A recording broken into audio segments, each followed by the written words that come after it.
All right, we finally made it online. So let's just double check in the group. Welcome, Amy. Let's make sure Thank you, Liz. this is actually doing it where it's supposed to be doing it. Yes, it is. Wow. Okay. Sorry, everyone, for the delay. All my fault and technology. So anyway, we're here now. That's beside the point.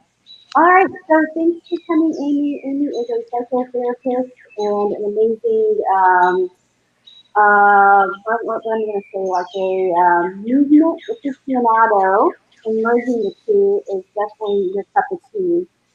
So I asked Amy because to be here because a question that people have been having about how to deal with their bodies and trauma, and I think Amy is the person to be the expert on that. So what's your background, Amy? Can you tell us about that? Yeah, sure. And thank you for having me in this discussion with you. First, I want to say thank you. This is definitely an area of um, interest for me. This question of what do I do when feelings come up when I'm moving? And I've been interested in the mind body mysteries as long as I can remember. And I think every conversation that I have about it, that we have about it, it pushes our understanding forward a little bit more.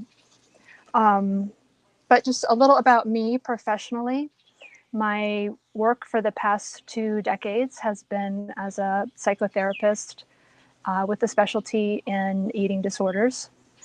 I have a bachelor's degree in health education, a master's degree in physical education.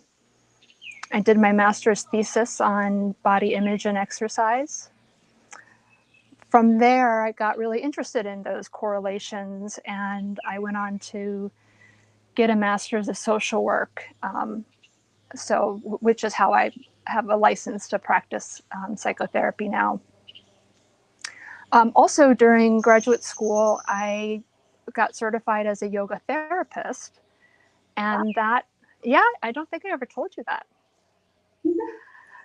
And that's where my personal practice, personal movement practice, really began. And I stayed with yoga for a really long time, and it sort of fit my temperament. I'm a little quieter, a little more introverted, and yoga really allowed me to stay on the mat, which was really a safe place for me.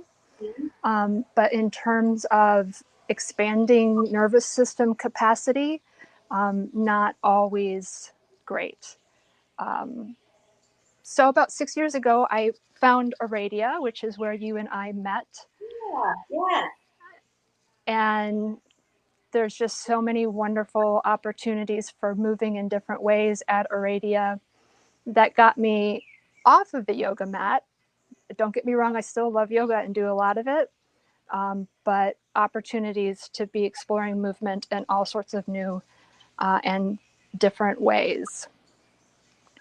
Okay.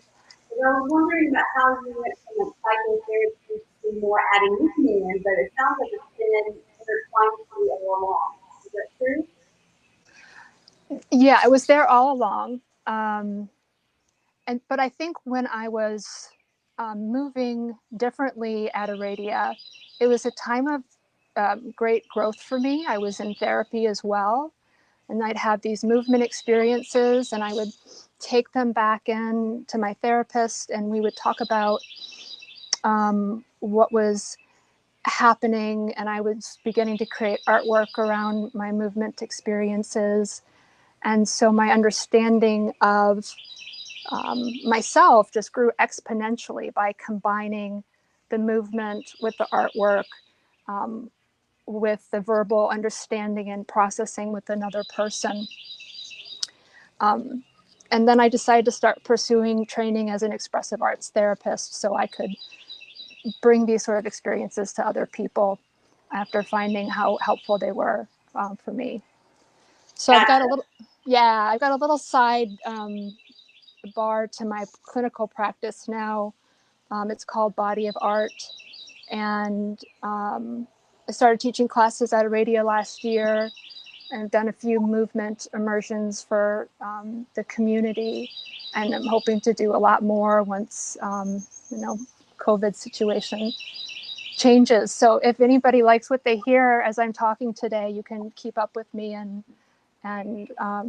join me for some movement experiences. Awesome. So, Amy, can you talk about what we came here to talk about today and how to deal with how to use movement to manage trauma and how to handle feelings that come up while you're moving? Yeah, okay. So the question is, what do we do when we're moving and we experience um, unwanted or unexpected feelings? Um, it's not the good stuff that we have to worry about so much, it's the stuff that takes us by surprise. So I'm going to call these things somatic explosions, and they can occur on a spectrum. So it can be something from like, okay, I'm moving, and whether you're doing yoga or you're dancing or you're just in any movement practice, and you might get like on the low end of the spectrum, like, oh, I've got butterflies on my stomach, or oh, my stomach is turning. Um, on the other end of the spectrum, it might be like, I feel like I have to throw up, or like I have to evacuate my bowels. This stuff can hit some people in a very, very intense way. Um, you might have feelings of heat or like actually wanting to jump out of your skin. So it's like a spectrum. It might be a lump in your throat, or you could be just all of a sudden finding yourself drenched in tears. So we have to really think about how to work with this stuff like safety. Like if there's one really important thing that I want to convey today, it's about working with this material safely. Because like I called it earlier, the body mind mysteries, you know, we don't always know what's happening when we get these feelings. So we want to keep our movement spaces safe. And I can just kind of stop and take some breaks along the way if, you know, if there's any questions, or, you know, Liz, if there's a thought that you have. I have kind of some bullets that I want to move through, but I also Yeah, want go it to be a ahead, discussion. go ahead, Amy. My sound apparently is not doing well, so maybe just keep going and I'll try to talk a little bit less. Okay. You're doing awesome. Okay. So the way I'm going to shape our discussion is by presenting a trauma-informed approach to movement. And as we've learned more and more, especially in the mental health profession, the growth of different branches of body psychotherapy, as that has become more mainstream in movement, we've really moved away from having or encouraging cathartic movement experiences where it's like I feel something and I'm going to go into it and I'm going to cry and be in a puddle and that's going to produce growth. Um, that actually is usually not a good idea. It's very dysregulating for the nervous system. That ends up leaving people really raw, often re traumatized, and often not wanting to return to a movement space and kind of just reinforcing some of the things that people are wanting to get out of. So the thinking about how to work with feelings and movement is now in a much more slow, titrated way because you don't want to scare yourself.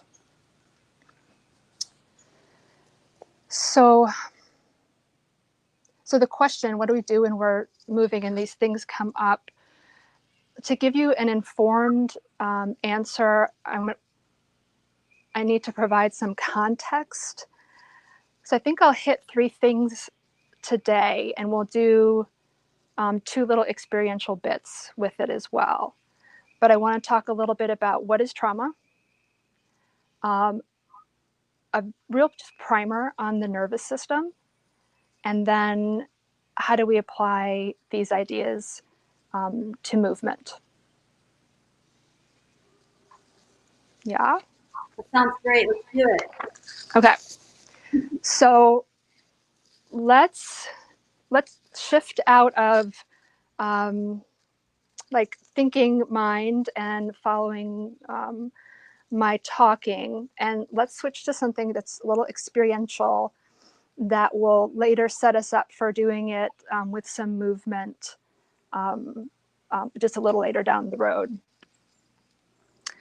Um, okay, so it's an exercise called orienting, and this is I give credit to a woman named Irene Lyon, who's a nervous system expert, and she teaches this. And the way I would describe it, or the way she describes it, is so useful. Like, you know, when you're if you're like home and you hear like a sound like coming from the back of the house, and like all of a sudden you get really oriented to that sound. You're like, what is that? Oh yeah. Here's Yeah. And you'll wait and you'll look and you'll like really tune in. So that's what we could call defensive orienting. You know, we're waiting for like bad to happen. So what this is an exercise in is exploratory orienting.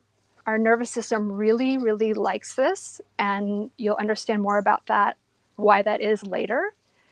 Um, but so what it is I'll talk you through it. You can just stay sitting wherever you are. This also, also to preface, I think is a really good al- alternative for people who can't meditate, who don't like to meditate. Oftentimes people who can't meditate are sometimes not supposed to be the people that are closing their eyes and, you know, meditating, especially if you have a trauma background. So this is just a good alternative for that, and we can combine this with movement later. So as you're sitting, let yourself settle. Hands can be however you want. And find an object in the space around you.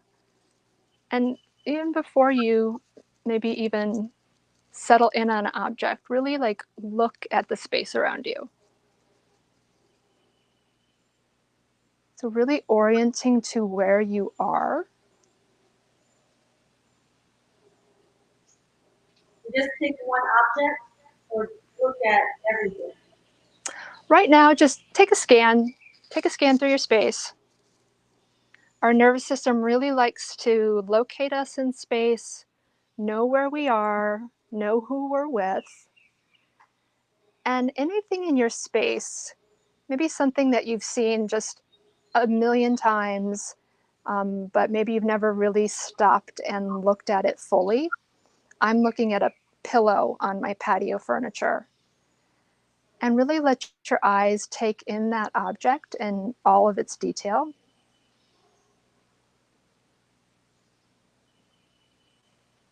So you might be noticing colors, shape, texture.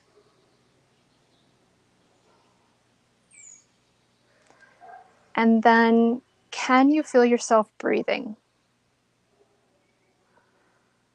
And don't change anything about your breathing, but can you simultaneously be attentive to the object and notice your breathing?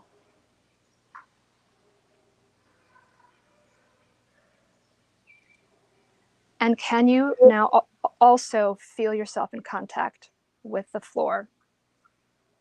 If you're sitting on the floor, if you're sitting in a chair.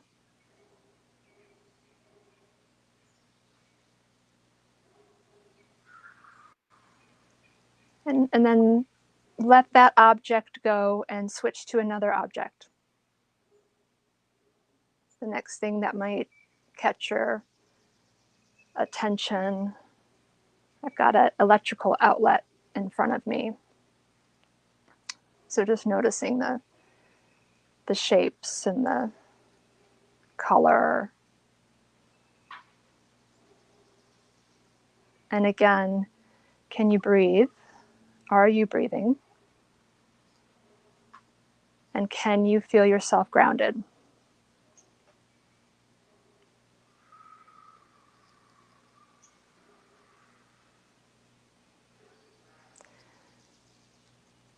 So go ahead and let that go. That was just a little experiential. But notice how you feel inside. It's often a very settling experience. It slows our nervous system down. And it has a lot of the same benefits that a meditative or a pranayama might have.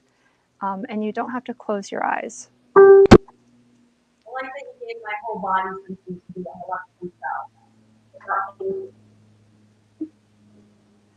I can't totally hear what you said, Liz, but it seemed like it was okay. It was a thumbs up. Okay. Okay. So that's called orienting. And what's really important about that is it keeps us in the here and the now. And when we go into trauma responses, we are like way back in history. We are afraid of what's coming.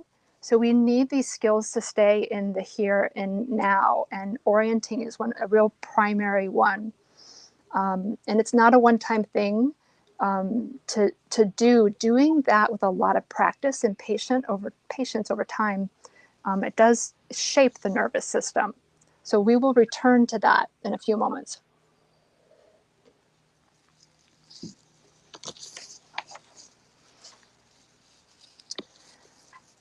So I don't know if you got any. Okay. You're I'm good. not sure. Okay, I'm good. Okay. If any questions come up, let me know and I'll attend to that. We'll do. All right. So we're going to talk about trauma, nervous system, and apply it to movement. So in general, I think we're all getting a lot better at recognizing what trauma is. We know the big stuff leaves scars: war, natural disaster, the really serious personal violations, emotional abuse, physical abuse, sexual abuse. I don't think you would find many people questioning that those experiences leave residue later in life and induce a lot of pain and suffering later in life. But I think we're still catching on to this idea of early developmental trauma, which is what I'll focus on a bit more today. And that can include some of those serious violations that I just mentioned. But also it's the quieter, more insidious forms of parent-child misattunement, often from a very well-meaning but ill-equipped parent. So hold on for me for a moment, and I'll talk more about what early developmental trauma can look like. But you might be asking, what does this have to do with the body?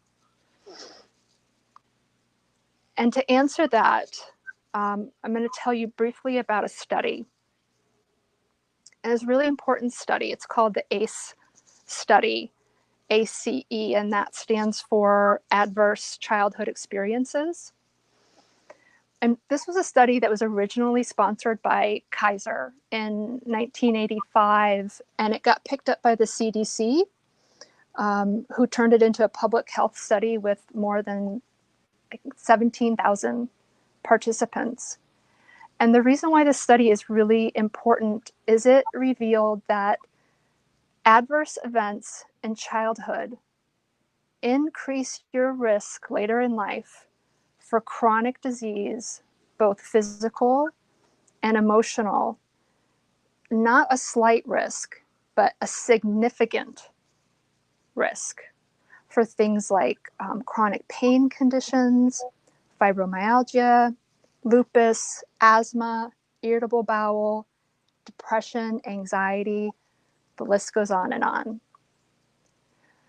So we know if we have trauma in our history of any type, our risk of being unwell is significantly higher as trauma gets into our bodies. But like this is where it starts getting mysterious, you know, that these body mind mysteries. Like why does trauma and early developmental trauma hit our bodies in the way that it does? And this is where I'm going to start talking about the nervous system. Um, and like I like something I really like about working with you, Liz, because we've worked together in various ways, whether you've helped me with choreography or I've seen you for physical therapy. Like you don't like just like do something on my body. You try to tell me what's happening and teach me about my body. And I think that's what sets you apart. You provide education as well as treatment. And that makes me feel more empowered to take care of myself. And so here, as I go along and talk about the nervous system, you know, I want to provide that experience for people as well. That I think the more we understand about our nervous system, the better we can take care of it. There's a woman named Deb Dana. She writes about nervous system health, and she says we need to learn to tend and befriend our nervous system in order to be well.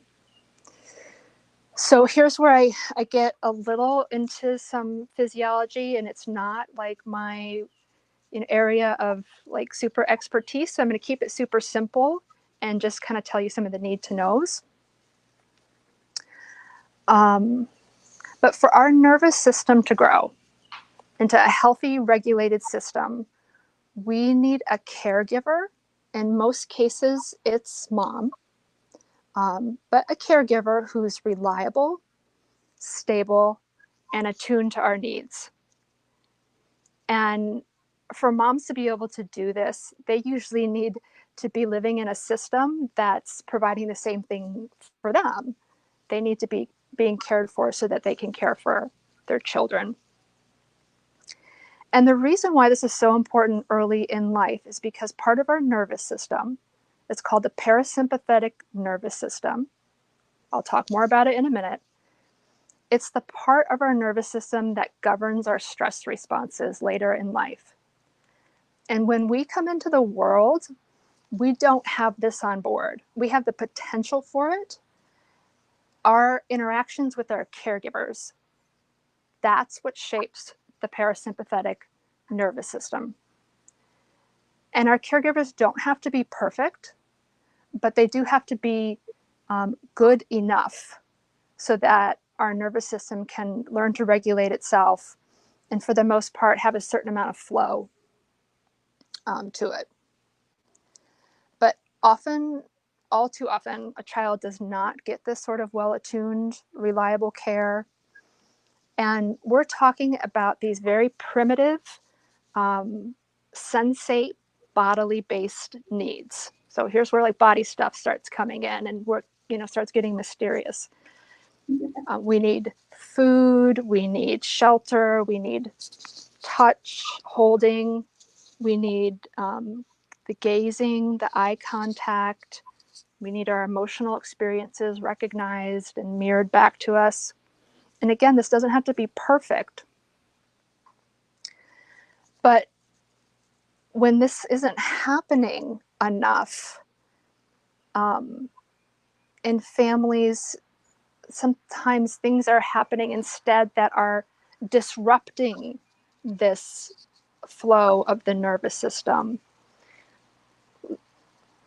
Take, for example, a child who or a baby may cry and not get a response. And that child begins to learn, wait, babies cry, that's normal, begins to learn that doesn't get me anywhere, and the child goes sort of flaccid, kind of in a freeze state.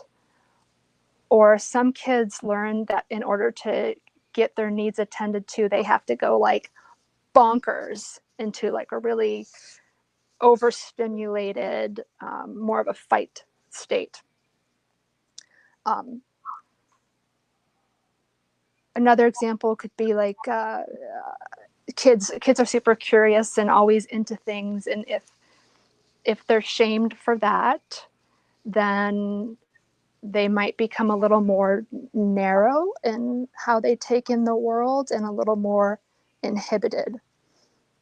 So all these misattuned responses are real impingements on a developing nervous system. And most of these things that kids need, especially early on, pre-verbal stages, are bodily based needs. And so these misattunements are not happening once, they're usually happening hundreds of times.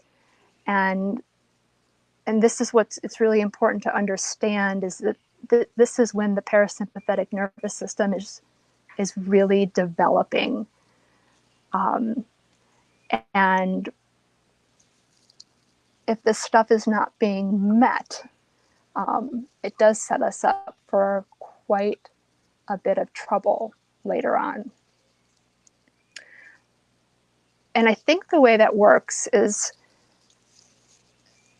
when a child knows what's unacceptable in the family, they begin to disown those parts of themselves, those feelings. And all feelings we have corresponding sensations in the body.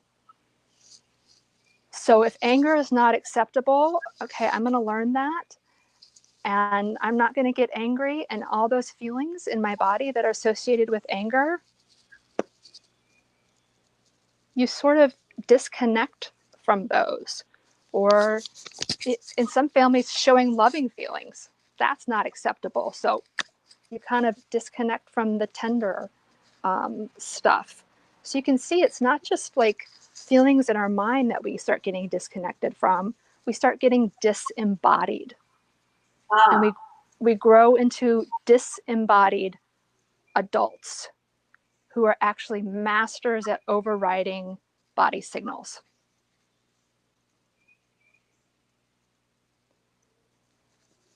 You'd ask somebody, what do you notice when you are feeling angry? Most people will say, I don't know. Or what do you feel in your body when you're feeling excited? I'm not sure.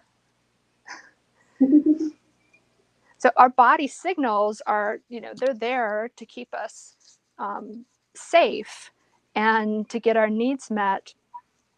And we can grow into adults who we don't feel those signals, we misinterpret them, and we don't understand what they mean. So I think we can get into these movement spaces, and we can start moving around, especially when we're moving in unscripted ways, and things start like thawing. Feelings start popping up. This is where we get the unwanted stuff. We get these somatic explosions, and we might feel really unprepared to deal with it. And it can be really delicate stuff. Some of these bodily feelings are things that are connected to us even in our pre-verbal stages.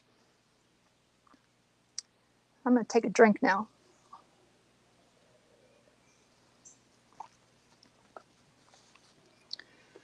So you can see why we need to be real smart about how we proceed. absolutely. It sounds like things just keep building over our lifetime as well. Yes. Yeah, I'm going to come back to that because I think that's what happens. Like things build, and then there's like one thing that pushes us over, and then it's like it's chronic illness time, or it's panic attack, or it's like a deep depression because it accumulates. You're so right. So just a little bit more about the nervous system. And again, I'm going to keep this simple. Part of our nervous system is called the autonomic nervous system. And when you think of the word autonomic, think automatic. This is all the stuff that happens in our bodies that we don't have anything to do with it. Like I just took a drink of water and down it went, and it will go in and it will come out, and I don't have anything to do with that.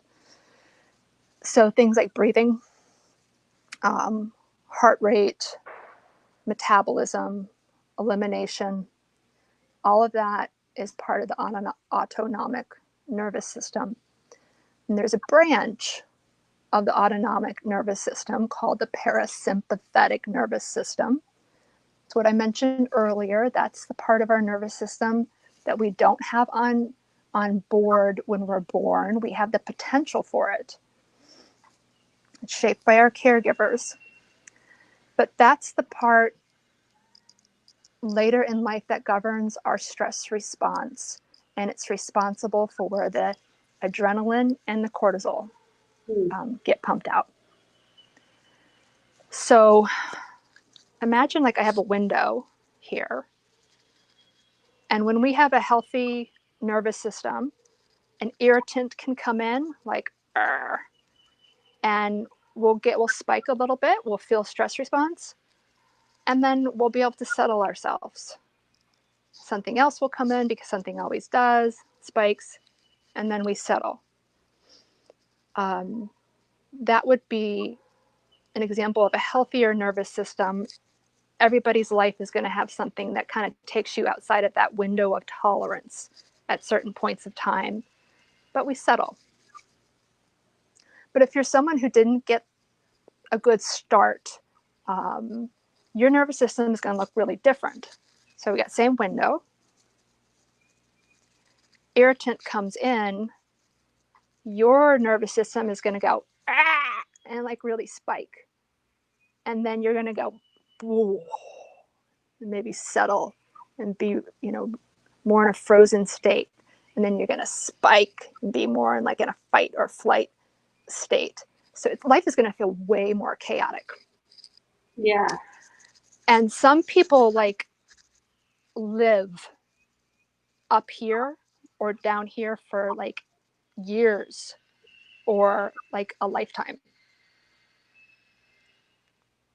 Like, and so that's where like the perfect storm can occur, because when you're living up here in like a fight or flight mode, like super anxiety, or you're kind of really low activation, more depressed, sort of physically or emotionally, this is where there's so much cortisol happening in the body, and we're not meant to live that way. It damages our tissues, and one thing can just like send you over. Chronic disease or panic attacks, things like that. So that sounds like really bad news, doesn't it? Yes. What do we do about it? What do we do about it? We move. Okay, but so the positive news here that we've also learned more recently is, here's an important word, neuroplasticity. Our minds can and do change with a lot of practice and patience. So it's, if you want to change your nervous system, it's like you got to be in it for the long haul. But I do think it's possible. Oh, my husband is bringing me lunch. Thank you. Thanks. Awesome. Hi. I think I'll wait till we're done talking before I eat my Chipotle, though. That's so nice. It's okay. It's okay. Thank you. Yeah, we can nudge our parasympathetic nervous system along into greater states of regulation. And something this part of our nervous system really likes is engagement in like three different categories. It likes engagement with other people. And depending on who you are, you like more or less engagement with people. Um, so that's, kind of a personal preference of what people can tolerate. So, but it does like engagement with people. It likes us to have engagement with ourself, self-awareness, and it likes engagement with the environment. So this is some of the new work that's coming out in polyvagal theory. That's really parasympathetic nervous system is like this. It's the vagus nerve that runs through our body and innervates all of our organs, and it seems to really like those three things. So I think this is where a movement practice comes in, and I'm saying movement, not dance. It can be, I guess, not exercise. It can be. Um, but movement is such a lovely and potent way to initiate this tend and befriend of our nervous system. I think it stands alone as its own form of meditation. I think that moving meditation is is a is real and it's useful.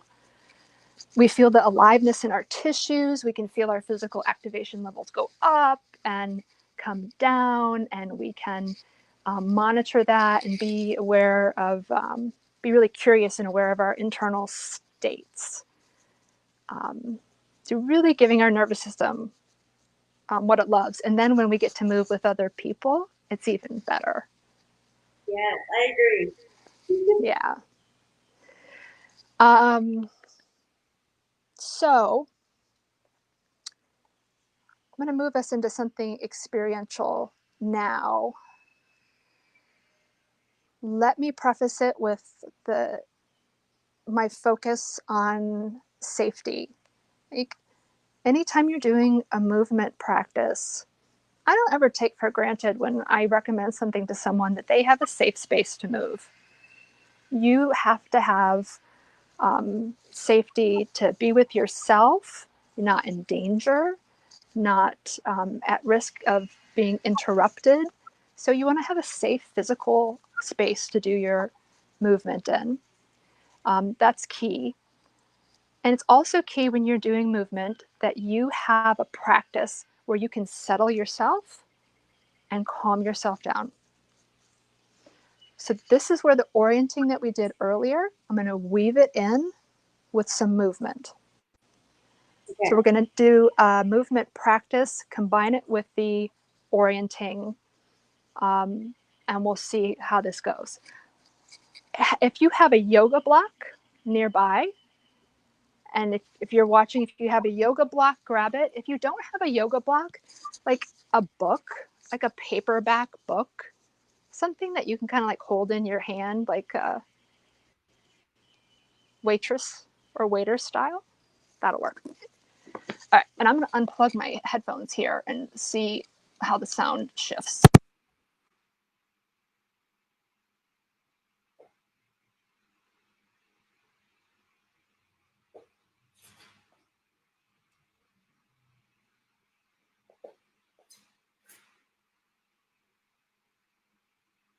I don't think I can hear you.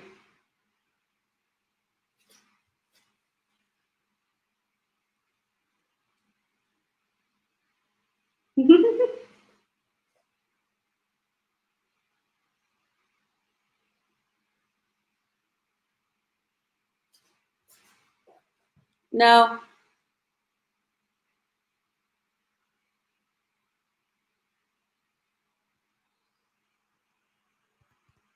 Technology at its finest today, huh?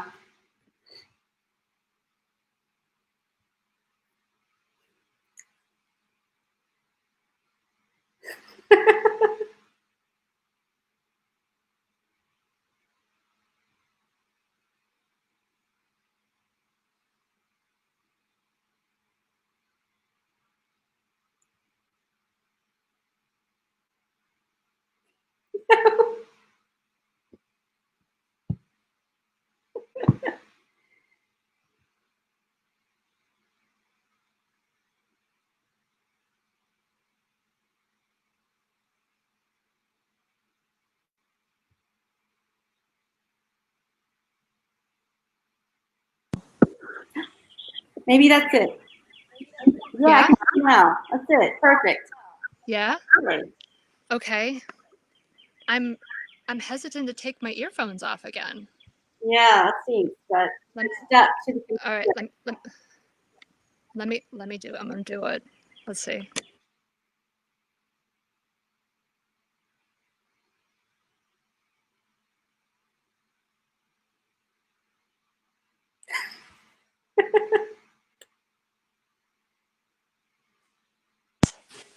I can hear you now. All right, I'm not changing anything. Okay, good. Okay, Really stuck. so I can be like really close to this screen here. I'm tethered. An umbilical cord. Okay.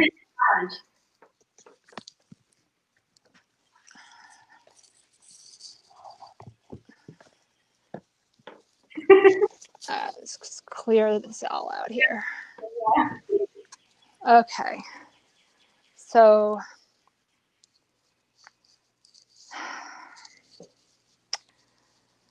all right.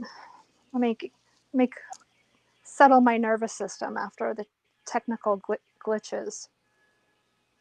And I'm not going to be able to move as freely as I'd like to demonstrate this with you, but I think you'll get the idea. So, what we'll start with is put your book or your yoga block in your right hand and just begin to create some figure eights with your object. And you do you. You can do them high or low. So it's kind of like a teacup, that we're balancing on our hand.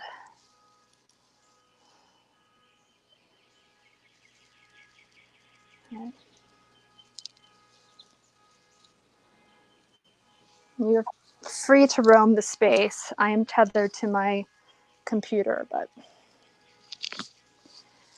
and then come back to stillness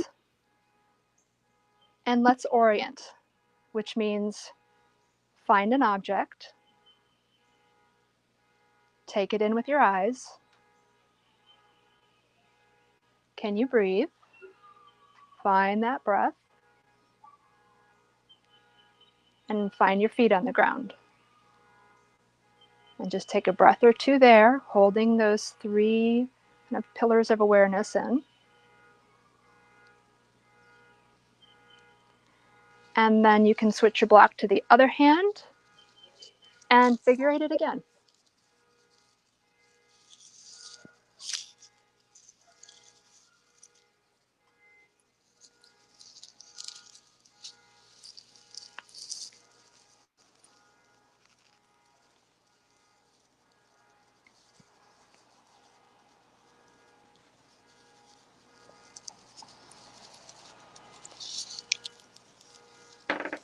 And you can make this as dancey as you like, or keep it as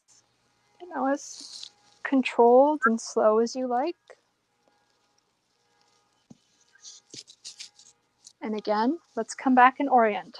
Wherever you are, you can stop and orient. We find our object. We breathe. We ground. Our nervous system really likes that we're settling. We know where we are. We know where we're oriented in space. And then let's continue. And feel free to switch your block between two hands. You can do some movements that get a little more twisty when you have access to both hands. Yeah, Liz is like super to watch doing this sort of stuff. All right, and so as you're moving, just sort of notice how the complexity of the movement, it changes your experience. And your mind goes places. You think about things. You go different places in your mind. Okay, and let's stop and orient. This time let's set our blocks down.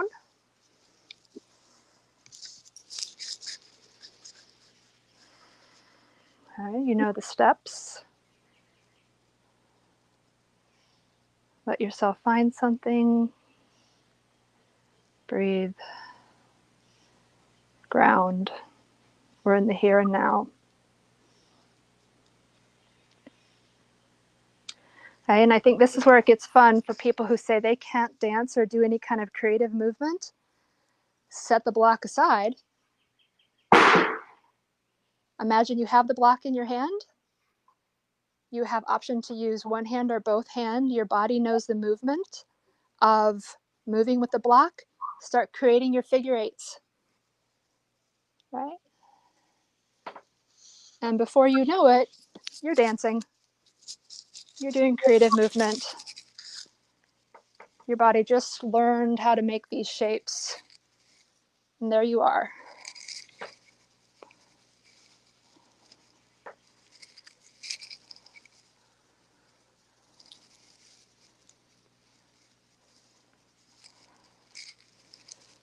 So I think that's important in movement classes that emphasize freeform movement, that we don't just say, hey, go ahead and start moving.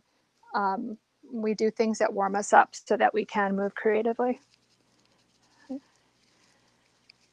And let's come back and orient again.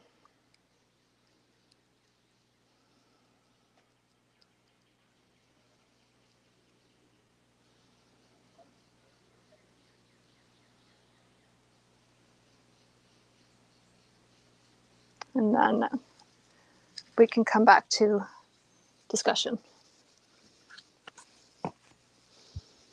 Thanks, Amy. That was a really cool experience.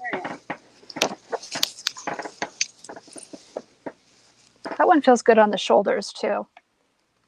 It does.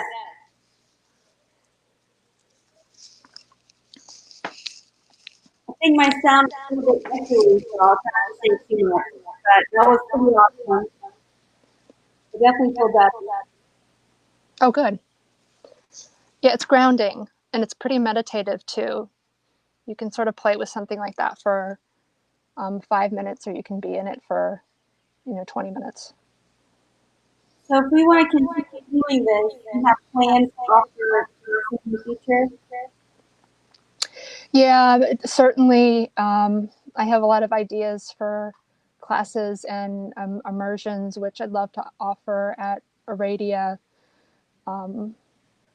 Once we can do that, and and so this was kind of a talk today about how to be safe and how to have a technique that helps us like ground and settle ourselves, which is a different conversation than what do I do if I have a feeling and I want to really lean into it.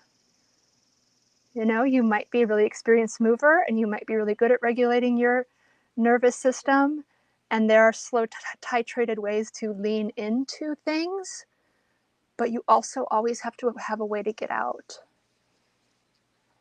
Yes. So if in this short period of time that I had today, I felt like it was more important to talk about safety and a little education about the nervous system and how to be safe in our movement spaces.